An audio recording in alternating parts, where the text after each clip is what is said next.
Welcome, I'm Brian Drebber. There's no place in the States bigger than Daytona when it comes to motorcycle racing, and winning a race at Daytona is the ultimate prize in motorcycle competition. Winning 3 races at Daytona the same year is just about impossible. That is, unless you ride a Honda. Red Riders dominated victory lane with wins in Supercross, Supersport, and finally the biggest prize of all, the Daytona 200. Let's take a look at the historical week at Daytona, starting with the Supercross race.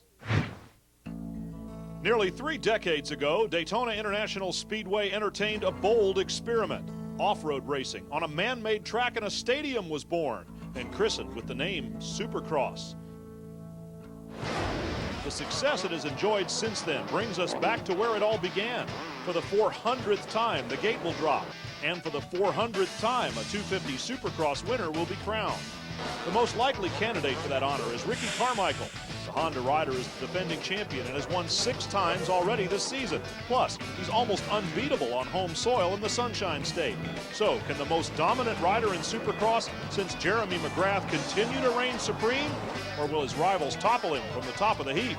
Pull up a chair, but not too close. Supercross from Daytona is coming at you on speed. All right, we are just seconds away from the start of the 250 main here at Daytona. There's the starting gate. When it drops, they'll be underway. Ricky Carmichael on the number 4 Honda. Right next to him, a whole herd of riders that would like to keep him from equaling Jeff Stanton's record. Carmichael 4 bikes in. It's a great jump. Inside into turn number 1. Carmichael, deja vu all over again from last year. No, he doesn't get the whole shot, but he does get the lead. He does not come around the first turn first. Larry Ward gets the whole shot right up there with Sean Hamlin and Chad Reed. But Ricky Carmichael, after that first jump, has pulled out a 5 bike length lead. Amazing performance by Carmichael, who just seems to go on autopilot when he gets here to the Daytona Supercross track. Look at the lead that he has already over Larry Ward. Sean Hamlin is somewhat distant now in 4th position. Reed has taken over 3rd, makes a mistake on the top there, but still keeps it rolling. Chad Reed running very, very strong. He'll be in the second shortly, but he did not have anywhere near the lap times of Ricky Carmichael in the heat race, so he needs to make sure that he does not let Ricky get away from him and maybe put a little bit of pressure. We saw this track bite some of the 125 guys, but Chad Reed is the man on the move right now. Reed working on Larry Ward. South Carolina rider on the Honda in 2nd position. Ricky Carmichael on his Honda out in front. Reed making a move on the inside, touched the back wheel of Ward. It looked like he's really pressuring for that 2nd position. But he cannot. Whoa! And Larry Ward out of the saddle, and there goes Reed.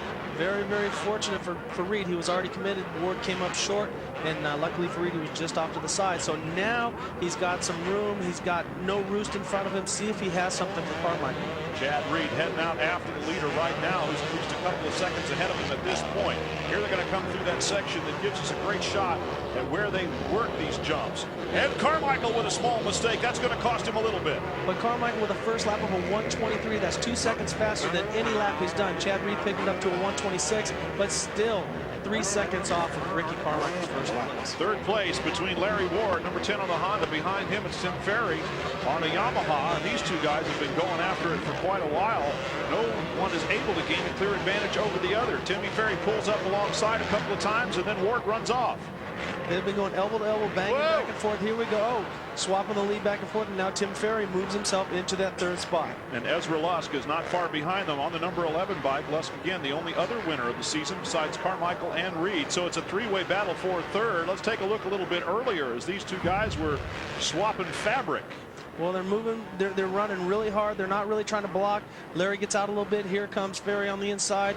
Boom, little jam. Larry's looking back, wondering if Ferry's trying to take him out, but both of those guys are stiff racers. No blood, no foul. And the mechanics with the terrible towels over there in the pit area, waving them around. You see them swinging those white towels every once in a while. Boy, the guys in the back of the pack are looking awful muddy here as this battle for 3rd starts to heat up.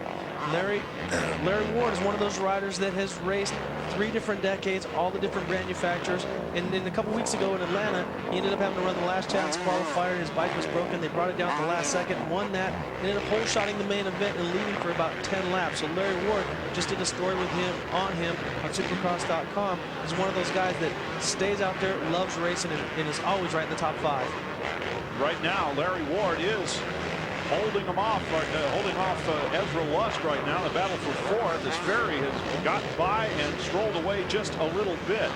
It's so far behind the leaders that it's doubtful that any of these three men will be able to catch either Reed or Carmichael. They're some 30 seconds back or more at this point.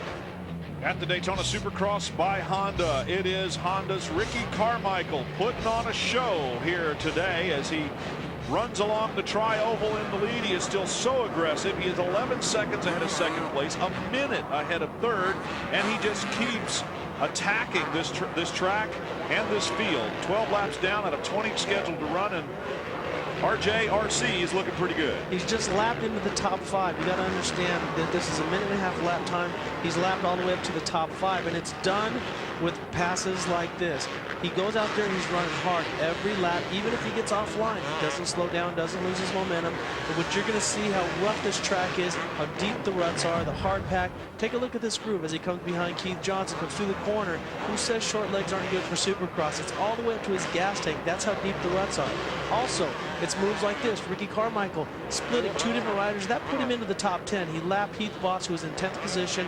James Pavolny, he's lapped the 2nd time. So Ricky Carmichael, unbelievable, the show that he's putting on right now, the dominance that he's putting together right now. And the fans are loving every minute of it as Florida native Ricky Carmichael continues to show them who the best rider in Supercross today is right here at the Daytona International Speedway. Ricky Carmichael working through traffic on lap number 16. He will complete it in just a few moments as he heads back towards the start-finish line. Does a double jump right there, keeps the pressure on, changes another tear off in the air. He's gotten used to doing that over the years. And this battle back a little bit further behind him for 5th position is still pretty good. Let's go.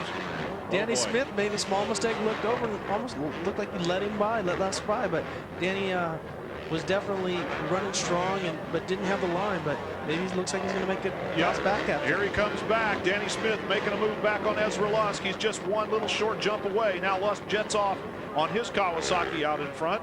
He's coming up. He's going to have one more lap to go. But Ricky Carmichael, it's his race to lose. I mean, he's almost lapped everybody in the field. So 1 lap to go, just riding, enjoying this time. And he definitely deserves, because the way he's won it in style. He didn't wait for somebody to fall or be consistent.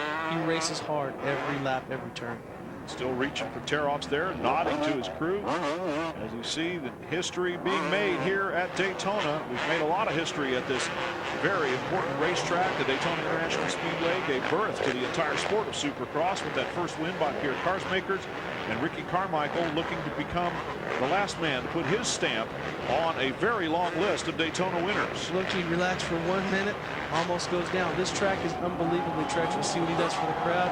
He's wanting to hear him.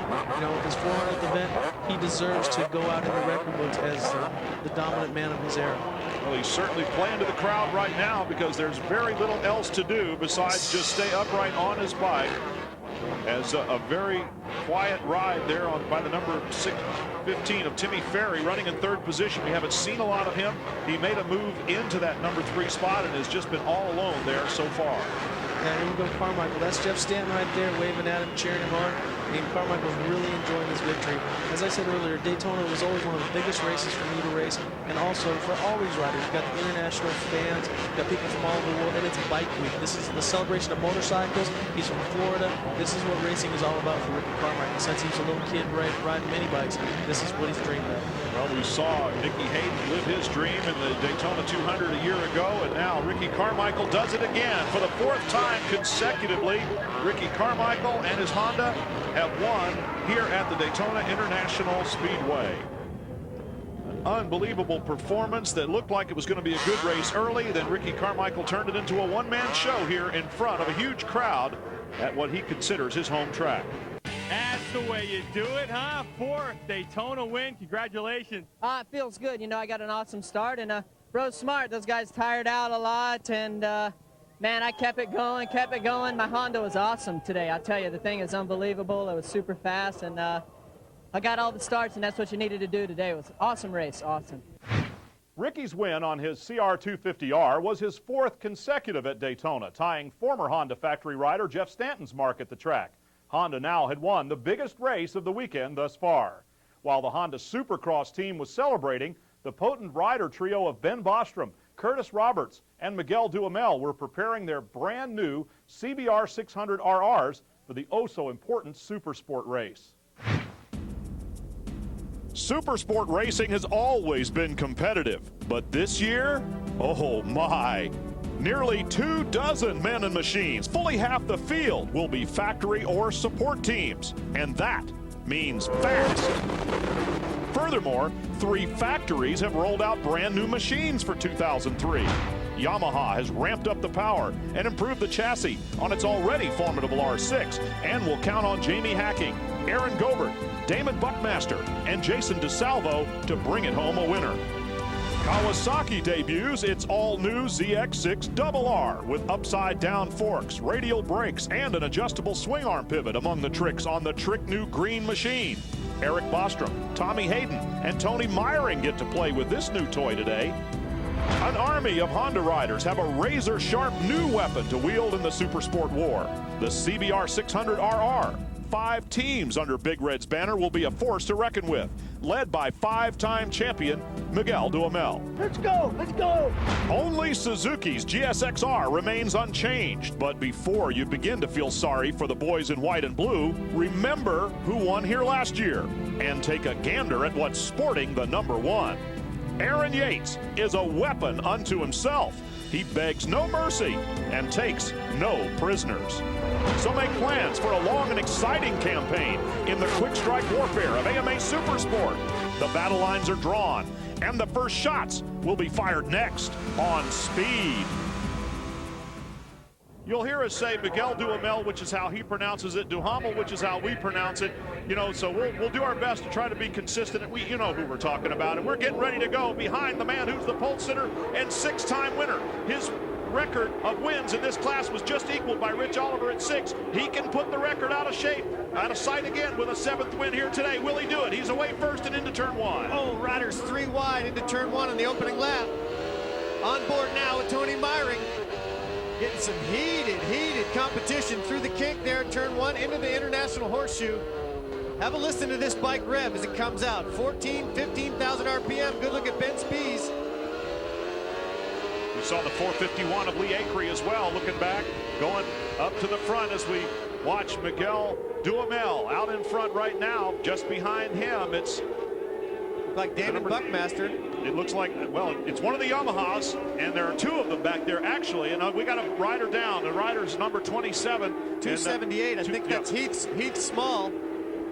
Yep, Heath Small out of Houston, Texas on the Motion Shogun Yamaha. He's in a precarious position down there, too. You'll have to see if the red flags come out. Take a look at what happened.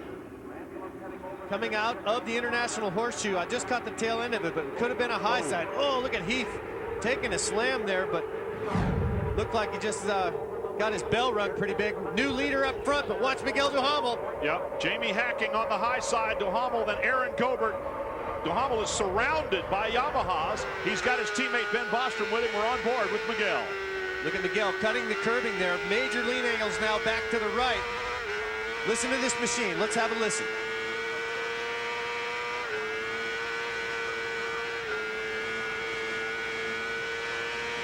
Fifth gear.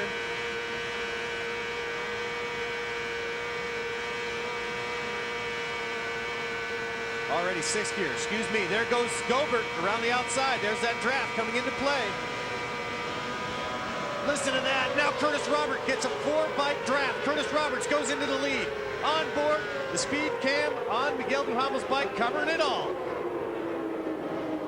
At least a dozen bikes in the lead draft here in the early going. They have finished 1 complete lap. Roberts the leader over Hacking, Gobert, Duhamel, and Buckmaster, the top 5 as they cross the line that time. The order will shuffle constantly. Back on board with Miguel.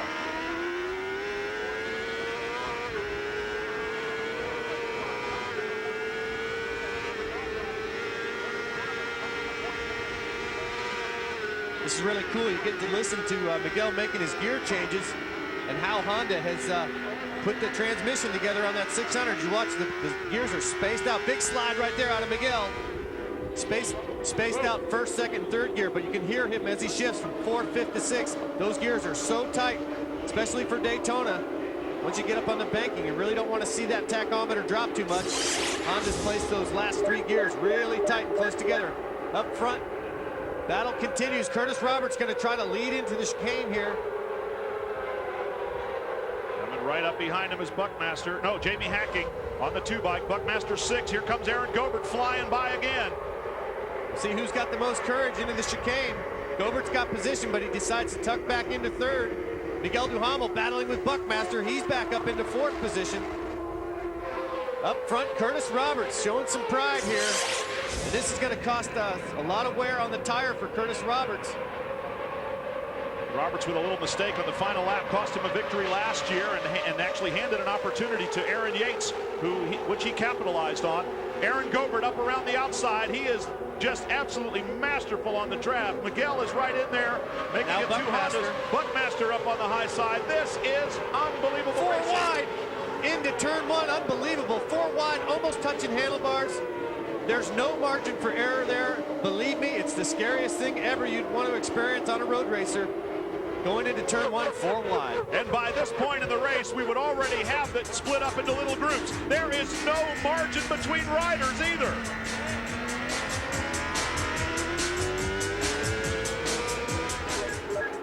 This battle up front goes from Jamie Hacking back to 16th place Tommy Hayden, 16 bikes in the lead draft. Curtis Roberts won his first super sport race ever here at Daytona on the way to the championship in 2000. He's trying to win another one. Aaron Gobert, can you believe this guy doesn't remember much of last year's race because he was knocked unconscious? On board again with Miguel Duhamel, seeing that single exhaust pipe out of the 600 RR Honda. Curtis Roberts, now Honda's up front. Aaron Gobert working the wall, Brian. He doesn't remember much about last year's race from being knocked unconscious, but he's not shy about taking that Yamaha right up next to the wall. Watch him work the outside. On Miguel, while inside, it's Jamie Hacking. They're going to go 4 wide another time into turn number 1. Roberts with the lead over Hacking. Duhamel, Buckmaster moves into 4th. No, now he slides back to 5th because Roberts comes through. Jake Zemke coming up here to work it. I guarantee you, he'll take a shot at leading this one. And there he is. And Jason DeSalvo from 27th to 14th to 12th to 9th across the line that time. So young Mr. DeSalvo's getting in the mix. Zemke from about 9th place runs up past his teammate, the Arian Honda, the 98 of Jake Zemke. Watch him go up here. He'll work this draft. The Honda is fast. Dave McGrath and the Honda crew definitely put the right tune on Curtis Roberts, number 80, Arian Honda 600 up front. 3 Hondas and a Yamaha in the top 4. Curtis Roberts trying to point up on the tail section to get the air off the motorcycle. A little late on the shift if he was raising his rear end up, and Hacking took advantage of that. Got into 3rd or 4th gear, a little bit quicker than Roberts. Here comes Duhamel. And again, Jake Zemke working the outside. Here comes DeSalvo up the inside. 5 wide on the banking. And DeSalvo's coming up to the lead. Up among the leaders is Jason DeSalvo. Oh, Zemke into 2nd, late on the brakes. Wow, Zemke really showing some big courage around the outside there. That was the last possible moment he could have got to the brake lever. Coming up on some traffic now. That'll throw a new wrench in the works here as we are just past halfway. Here comes Hacking around Zemke. And Roberts. Damon Buckmaster's really not been knocked back to 10th place. We saw Aaron Gobert go way back. Now he's back into the front 7 or 8 riders. And the first look we've had at the number 40 of Jason DeSalvo. Again, fast last fall here in the Race of Champions weekend. Fast in Daytona tire testing. And he's made his way from row 7 up to be among the leaders on the number 40 factory Yamaha. Great battle up front. Oh, they're crisscrossing lines there. DeSalvo going for the lead for the first time. But Curtis Roberts braver on the brakes. Zemke braver still. Watch Zemke going to turn 1. Look at this. Amazing line there, right about from mid-track. Zemke rolls it in there. He's still braking as he's leaned over.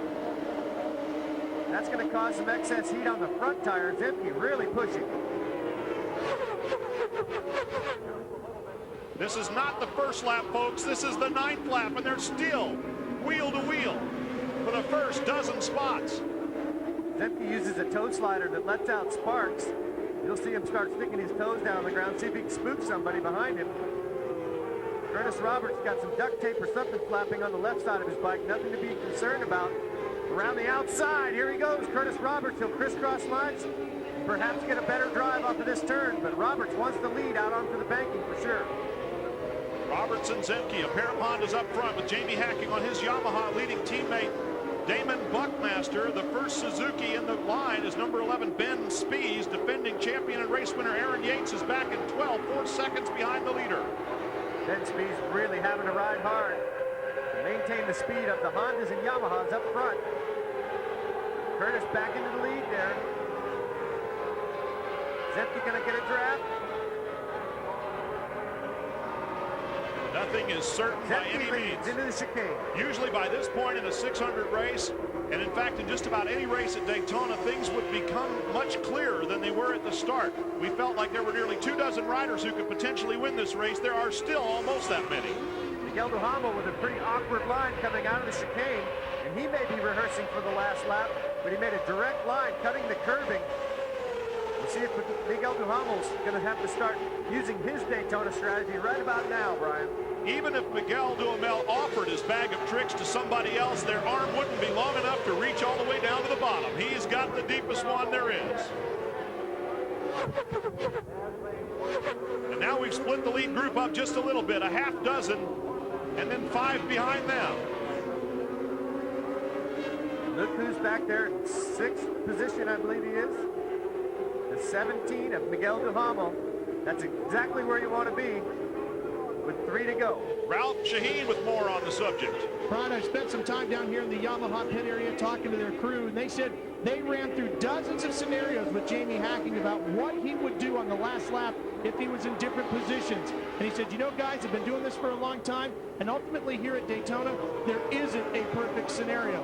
All you can really do is clear your mind going into the race, wait for that last lap, see where you're at. In a perfect world, Ski, as you know, if you can get that little bit of a run, that's what you hope for. But sometimes it's not a perfect race. You just have to do what's given to you.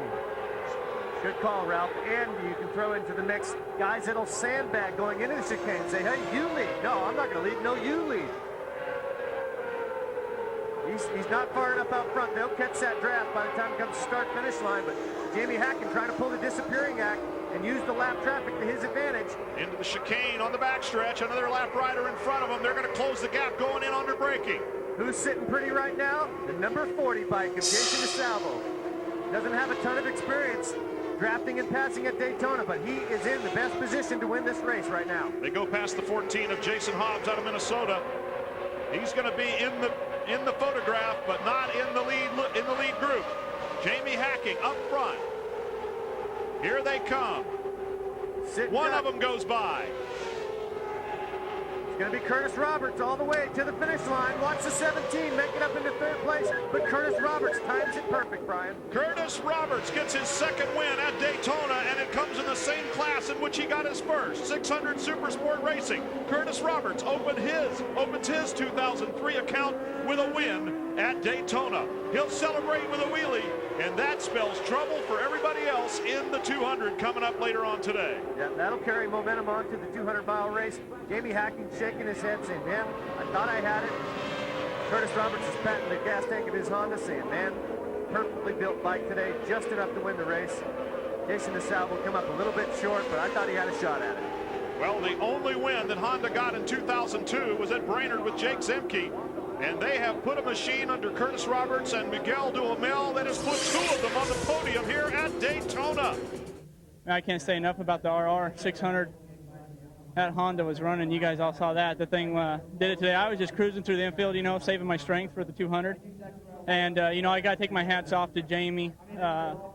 He was riding really good through the infield. That's why I was trying to lead so much, because I was conserving a lot more energy when I was in the lead and following, because those guys were racing for it, you know. An incredible finish to an incredible race. Hats off to Curtis Roberts for his 2nd Daytona Supersport victory. The Honda CBR 600RR took 3 of the top 4 spots in the race, including Miguel Duhamel's dramatic 3rd place finish. The Honda party continued, but there remained work to be done. The Daytona 200 was next. Ben Bostrom, Curtis Roberts, and Miguel Duhamel again led the charge for Honda, this time on their RC51s. By the time the race was over, the trio totally dominated the event. The AMA Superbike season begins with its Super Bowl, but crowns a champion a half year later. A year ago, the winner of both was the same. And here comes the checkered flag for Nicky Hayden. Nicky Hayden turned a Daytona victory into a Superbike championship and now has moved on to the world stage and MotoGP. So the throne is empty, and the high banks await another winner and would-be champion perhaps. Siblings begin this 2003 season at the top of the list of favorites. Brothers Ben and Eric Bostrom have raced with and against each other their entire lives, but never head-to-head for American motorcycle racing's biggest prize. There are former winners ready to step onto the podium's highest step again. And there are those dreaming of victory who have never won here before. They all come to this most famous of racetracks with the same goal of glory. In a few hours, only one dream will come true. There's Anthony Gobert, and once again down to the grid, and Greg White. Yeah, Anthony Gobert is actually on his backup motorcycle because his A bike, the brake lever just stopped working. So Anthony is on that chassis. We're up to see how he adapts to his number 2 bike. It's time to go racing, Brian. Anthony's waving and gesturing about something as he gets set to go. The revs are up. Ben Bostrom having one final look down at his machine, clicks it into gear, and we're off. Great start from the number 2 spot on the grid. Curtis Roberts looks like he's going to lead into turn number 1, getting a challenge around from the outside. Yeah, big challenge from Matt Mladen. All filing through safe and sound so far. Huge field of riders.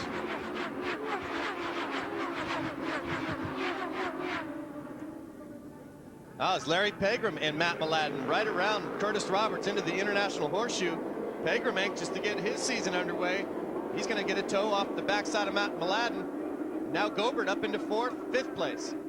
So Larry Pegram from the outside of row number 2 drops in behind Matt Mladen, who started 3rd on row number 1, and it is a Suzuki and a Ducati. Larry Pegram out there on the Dream Team Racing Ducati, a team that was put together just this year to go Superbike racing with the man wearing the number 72. Really sketchy out of turn 6 on the opening lap. Left side of the tire is the hard side to withstand this banking, but look at Matt Mladen. He's just letting it rip. Matt Mladen is very, very happy to be back on what he thinks is a competitive machine horsepower-wise here. And at Daytona, there's probably not another track that shows off horsepower like the high banks here in Florida. So Matt Mladen already pulling a gap out on the rest of the field. Yates up into 3rd place using the draft around Larry Pegram. Now Eric Bostrom coming into play here too, right behind Larry Pegram on the 72. And Curtis Roberts running in 2nd position. He's the closest man to the leader, Matt Mladen, right now. Mladen setting the early pace, getting a great start off of row number 1, as did Pegram off row 2. We haven't seen or heard anything about any start line infractions or jump starts, so we'll keep an eye on that. But there were some awful fast guys off the line as they come across start finish for the first time. Matt Mladen just about pulled out to where the draft won't be affecting the 2nd place bike into turn 1. Guys are reeling him in, but I think Matt Mladen, if he works this infield one more time,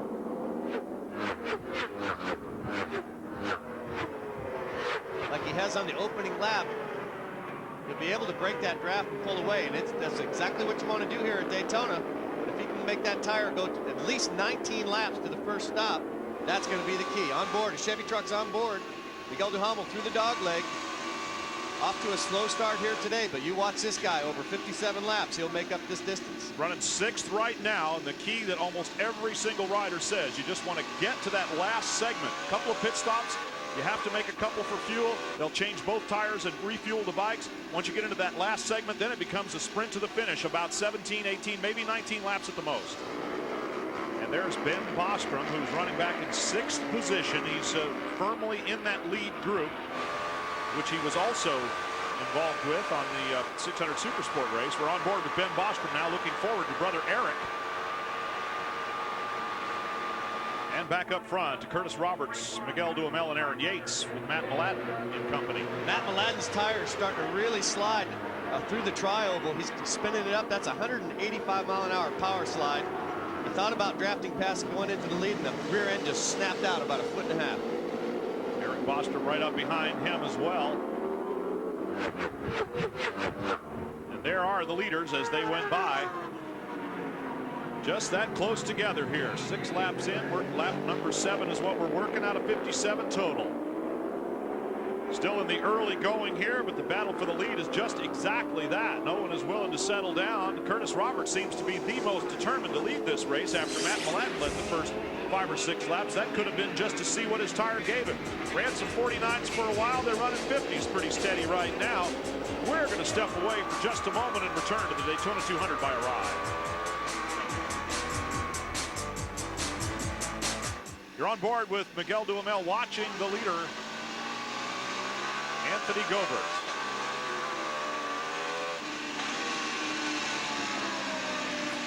Heavy traffic. They've lapped all the way up to about 30th position. And we saw Curtis Roberts coming around J.J. Retland for the second time. Big wiggle coming off, but that's where they do the cross-up wheelies. That's where they get on the gas, and you have to be so delicate with the throttle. Keep the thing pointed in the right direction. Got a rider down on the apron down there, too. Going slow. A couple more of those, and Duhamel's swinging past up the inside. Double draft on the left rider and the leader, Gobert. A couple more of those snap-out slides like that, and Anthony Gobert's going to be wanting a tire. They're coming into the window now of opportunity to dive into the pits, but the racing action up front, this is where you can separate yourself from the guys that are diving in early. Get a whole new gang of dancing partners, and it can change the complexion of the race. Glimpse of the number 70 bike that's being ridden by Pat Mooney, who spent some time here and up at Jennings GP racing in vintage class, riding one of Gobert going in. Oh, yeah, Gobert's going into the pits. Anthony Gobert will nail the throttle about 120 miles an hour. No speed limit in this. No speed limit in here. And watch how fast these guys go to work. Puts his hand in the air to tell the guys that it's in neutral. And the Austin Ben Bostrom going in. Bostrom going in, so everybody's jumping on it. Now watch the Honda guys go to work. Ralph. Ben Bostrom is in. You can see he sits back where the riders will tell you that one of the keys that they really want to do is get a quick drink of water. That tube comes right down off of the top. It's a camel bag, and he is away. A good stop. Smokes. Wow. Picked up a bug somewhere out there, but man, no bugs in the pit stop for the Honda guys. And Ben Bostrom's team, led by crew chief Merlin Plumley, they were the winners of the Daytona 200 by a ride last year with a different rider. The crew itself is pretty much still the same, and man, they went to work, didn't they? I got it on my wristwatch under 9 seconds. I didn't get an exact time on it. I kind of hit my button a little late, but Ben Bostrom, that's going to help his day out for sure. That was a solid pit stop. Watching Miguel's rear tire out of the chicane, things hooked up, looks great. When I won the 200 in 1990, I went from the second stop all the way to the finish. I didn't opt for a rear tire on the second go around. Miguel signaling that he's coming in. Orlando's following him in as well. Those days are well over, though. Yeah. 200-mile-an-hour motorcycles, you need tires. Here we go. Yeah, no NASCAR speed limits on the pit road today. Miguel rips it in about 100 miles an hour. Comes down on the mark. These guys will go to work. Only 4 men over the wall. That's what they're allowed. You can see that those 4 men are working on the bike, and they include Al Ludington, the crew chief, Woody Jason Lovin, and Yuji Kikuchi, Sean Renfro helping him out this week too. And we're also in with Aaron Yates. Under 8 seconds for Miguel. Unbelievable time. There's Moma, the guy with the big hair. And out goes Aaron Yates. Crew guys work just as hard and train and practice just as much as the riders do for these pit stops. The only race on the circuit where there are pit stops. A couple of years ago at VIR, they ran a pit stop race, but not last season. So Daytona remains the only one long enough to require pit stops. There's Ben Speeds. Let's go to Greg. These guys just did a pit stop for Aaron Yates, so they're doing double duty, what everybody else is doing. Little problem with the rear tire there. They got in, he's still up on the stand, and Speeds is on his way. The Yoshibira crew working really hard to get that one out. No rest for the weary there. Tom Houseworth with the fuel can, and those guys had to do 2 in a row, just half a minute apart. Miguel Duhamel, the leader, working through traffic. On lap number 30, past halfway now. And approaching the second round of pit stops in 8 or 9, maybe 10 more laps, although Miguel stayed out there quite a while, and he could have 2 long runs with a short one to the checkered flag and fresher tires. Pretty good strategy, Ski. Yeah, it may pay off for him, but you know, nobody runs Daytona like Honda. Right now, grabbing the top 2 spots. 4 seconds back to Ben Bostrom. You guys are cutting 151 lap times. Ralph Shaheen, what do you got for us? Well, an update for you on Matt Milat. I just talked to the crew at the Yoshimura Suzuki camp, and they're saying that He had worked through a little bit too much on that last tire. They didn't like the way it wore, so they're going to go through this stint, see how things are, and then push him hard to the finish. All right, so a tire in the middle segment is not to their liking. There is Matt Mladen running minute 53-second laps. He's in 6th position and about 50 seconds roughly behind the leader Miguel Duhamel as he comes across the line. Here shortly we'll get an exact accurate time on him. You can see the running order at the top of the screen. A number of riders are out, some by crash, some by mechanical difficulty, the most recent being number 70 Pat Mooney out of Sorrento, Florida, on the Sun State Fun Sports machine that he put into the air fence, walked away. There's Ben Spies on the number 11 bike, just behind, or that's just behind Matt Mladen as they both split around the number 155. Spies holding down the 7th spot, his first Daytona 200. But Matt Mladen tire things, kind of what I talked about earlier. Sometimes these tires respond differently depending on how much abuse you subject them to in the early laps of the tire life. We told you they were coming. They have come and went. Aaron Yates and Ben Bostrom have both passed Miguel Duhamel for the lead, and Curtis Roberts is right behind him now. So we've got a 4-bike race for the win here at the Daytona 200 by a ride. Something very strange going on with Miguel Duhamel. I can't figure it out, but I saw him do something into the chicane on the last lap. Brian, he just took his hand off the handlebar and he used the palm of his hand to actually steer the motorcycle in there. I don't know if he has a cramp going on in his hand or he wears these protectors for calluses, but something weird's going on. So Miguel Duhamel, we will continue to chase it. We mentioned that his lap times had slowed down. Perhaps he has a little bit of a problem with his hand. We're still checking on that. But in any case, Miguel has gone back to 3rd and is in danger of losing that spot because Curtis Roberts is right there. So 3 Hondas and a Suzuki up front right now with Eric Bostrom on his Kawasaki running 5th. There's Miguel. We'll continue to watch him. And there is Aaron Yates, your leader, who is actually pulling away just a little bit. He's got a lap rider behind him now, Brett Ray, an R&R Racing Suzuki 750. Ray's going to go down another lap, and Aaron Yates used the lap rider and a sneak attack to open up that margin right there. Look how far Aaron Yates is out in front. Brian, I mentioned in the Speed TV column that I'm writing now that this year is going to be the best year ever for Aaron Yates because of the 1,000 inline 4-cylinders are going to help bigger guys out in their battle against the smaller factory guys. Roberts into 2nd behind ahead of Ben Bostrom now. So the 3 Hondas are piled up in 2nd, 3rd, and 4th with Aaron Yates on a Suzuki leading the Daytona 200. It has tightened up. We got a battle on our hands into the horseshoe. You're on board with Miguel. The one thing that Miguel has working for him is that he pitted a lot later, so he can afford to stay out there for track position. We'd start talking about it like NASCAR.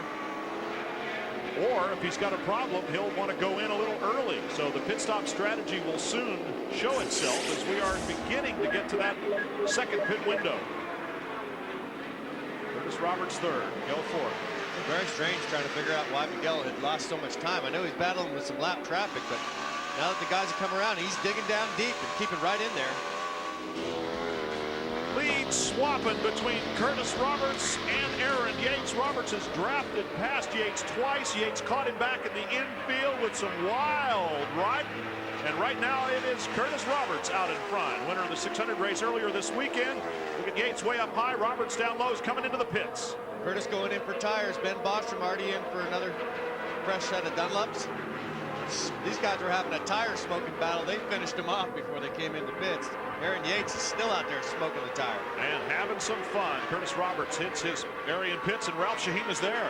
Look, and there goes 40 pounds worth of fuel picked up and dropped right in about 7.4 gallons. And remember, they had trouble with the front here the last time with Curtis. This time it goes much smoother, much better pit stop for Curtis Roberts this time. He made up a tremendous amount of time on the racetrack, and the team did not let him down this time on pit lane. Ralph, that's exactly what Curtis Roberts needed to make up for a couple of different errors that he had, one in the chicane, but that's a great pit stop for him. have to keep our eyes on this man, see how far he's going to put mileage on his tires. Watch the rear tire here coming off the horseshoe. Smoking it up. Aaron Yates running minute 52.9 last time. That's not an extraordinary lap time, except considering that we're on lap 39. So we're 18 laps from the finish of this one, and the tire that they have is going to be the one they're going to go to the finish with once they start out. You want to learn how to ride at Daytona? Let's go to school here with Aaron Yates. Look at that thing dancing around. You watch him up on the bowl. He's fighting with Curtis Roberts. Muscling that baby over the bumps. The tire starts oscillating. He's got to get out of it, get back in it. Curtis Roberts takes advantage of the situation. Out onto the bowl, black strip being laid down all the way. The rear tire just protesting everything Aaron Yates is throwing into it. He just keeps it pinned and rides it out. If there's a man better at riding a cooked tire, I mean with forks sticking out of it, than Aaron Yates, I want to know who it is. He's coming into pit now. He's had enough of that one. He's going to put one on that's going to take him to the line. Yates, your leader, coming into pit. Watch the Yoshimura Suzuki guys go to work, and Greg White is there. Greggy. Here comes Aaron Yates, the race leader. He comes into the pits. He carries good speed. The Yoshimura crew is on it. They pump the fuel in. Yates takes a little bit of a drink. He looks awfully confident right now. The front tire's on, the rear axle's in, and there they go. He's got to get the stand, and there go. All right, Ralph Shaheen, what do you got? Rick Boyle doing a great job on the axles for Miguel, and another good pit stop for Miguel. This one about 11 seconds for Miguel, but it was very solid. He had problems with the tire warmers down here, guys, and this might be something to keep an eye on, because the tires that they planned on putting on this stint, they were struggling to get them up to temperature that they wanted. The crew had been shuttling around down here into the Honda tent, getting the tires right where they wanted them. Eric Bostrom goes back out on sticker tires as well, so the order will perhaps shuffle as we see Aaron Yates now come out behind Curtis Roberts and Ben Bostrom on the racetrack. This could be an exciting event, man. Oh, man. Last 18 laps. And they're all right together. All of the leaders are within striking distance of one another for this final 17 laps, as we wind into the final 10 laps of this 200-mile event here at Daytona. Well, it might not be the riders thinking this, but I know there's a lot of guys in the Honda camp right now thinking, if we can just finish right like this will be the sweep. This will cover every magazine, newspaper, whatever in the world. Honda sweeps Daytona. They've only got one little problem. That's Aaron Yates running second right now. There's one little bristle in that broom that's not matching the others at this point. Curtis Roberts on the Arian Racing Honda. He and Ben Bostrom have a primary and backup bike, and Miguel, who's running 600 Supersport, actually only has one machine. Last year it was Curtis that they had to share a backup bike, and this year it's Miguel who's kind of, sharing a backup bike. He's on his primary machine, and he's in position to win again here too. To pay off Dave Despain's comments about Curtis Roberts, absolutely a completely different rider here at the Daytona 200 this year.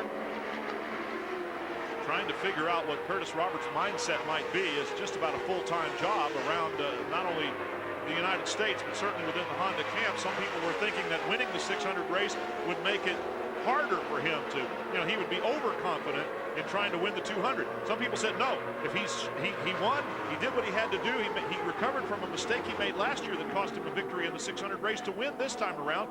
So if some people are saying it'll make it better, right now the ones that are off the track behind. What were you saying about a Honda sweep? Yep, Aaron Yates just ran wide in the chicane, much as earlier in the race Roberts himself did. So now Aaron Yates still in second position, I believe. Yes, still barely in second. No, he lost spots. No way to go off the track that much, and he lost positions. Now there are Hondas 1, 2, and 3 on the racetrack. Bad news for Aaron Yates. He was within a second, and actually maintaining pace with Curtis Roberts, had a shot at him. All that out the window now. 3 Hondas lead the Daytona 200. And that was under braking going into the chicane, so we're talking about tire management on the rear, and he makes an error on the front end of the machine. John Jacoby on the 49 bike, and the 149 of Keith Pinkstaff going another lap down. Ben Bostrom would love to win this race. If he can just catch Curtis Roberts. That time by the gap back to from Curtis to Ben Bostrom, 1.7 seconds. We'll keep an eye on that number. With 10 to go, starting to heat up. Everything is different now with Aaron Yates out of the mix. It is indeed a Honda sweep in the making.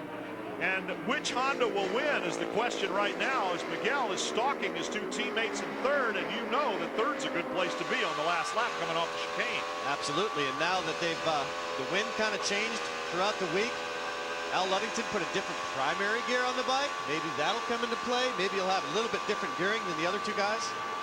Who's going to be the happiest? Well, that'll be the crew for the guy that gets across the line first. 1 lap to go at Daytona. Curtis had a little sample there of what the draft's going to give him and how far he needs to let these guys go out ahead of him so he can slingshot past and not be counterattacked. How's that for in your face? Chevy Trucks onboard cam with Miguel Duhamel. I think I felt something burning my nose off the exhaust pipe out of that one, Sadowski. Here we go. Bostrom, Roberts, and Duhamel past Rich Conacelli, the lap rider. Hopefully they won't run into a lot more traffic. I don't know. Where do you want to be on the last lap? First, second, or third? They got a bunch of traffic ahead of them, and it's not singles. There's 3 and 4 guys riding together. I think I want to be the first man through the traffic, and then when I get to the chicane, I'll just let everybody pass me. Right now it's Bostrom, then Roberts, then Duhamel. All three seem to be on very equal ground, tire-wise, machine-wise. Of course, they're almost identical as they continue to come up through traffic. Tom Montano in the 13 just ahead of them right now. You want to catch these guys on the banking if possible and not run into them. Curtis Roberts really struggling to get out of turn 6, but he did a nice power slide, brought the bike up to the center of the tire, kept it pinned. Look at Bostrom getting away, though. He's going to be the first one past the lap rider on the approach to the chicane down the backstretch. The other two are safely by. No problem there. No traffic immediately in front of them. It looks like they might have a clean finish once they get up onto the banking. 2 bikes just ahead of them, but they should be able to get them on the exit from the chicane. Miguel Duhamel sitting pretty right now. It's exactly where you want to be. You can actually dial it out. But he'll go cleanly around Curtis Roberts. Curtis is kind of waiting back there, timing a slingshot. Yep, here comes Miguel into second position, lining up the leader for the draft. Curtis will have the double draft. He can get Duhamel and then just pick it right up to Ben. Little wiggle out of Curtis's bike. Miguel makes the pass early down on the inside. He's by. He's going to win. Miguel Duhamel wins for the 4th time in Superbike and the 10th time in his career at Daytona. What a finish. The master of the high banks does it again. Aaron Yates crossing the line in 4th position after he had this race won. A mistake by Aaron Yates gave Honda a sweep and gave their senior member his 4th Superbike victory. He is so happy. That's the hardest fought win. He knows it. That is sweet victory right there. Hey, of all the wins you've had here at Daytona, how does this one rank? This is so sweet. I was thinking the whole race, just stay in the race, stay focused, stay out there. It was 57 laps of just full-on concentration. And this has got to be one of my sweetest because there were 3 guys going to the end. There was nothing decided. It was not just one guy against one guy. There was 3 guys, 3 top guys, Curtis Roberts and Ben Bostrom. And I'm just happy to plaster the Daytona podium with 3 on the RC51. How can it get any better after Daytona? That's a tough task, but year-end championships are the obvious answer. From what I saw at Daytona, it's going to be very interesting watching Honda riders chase down those #1 plates. Thanks for watching. We'll see you at the track.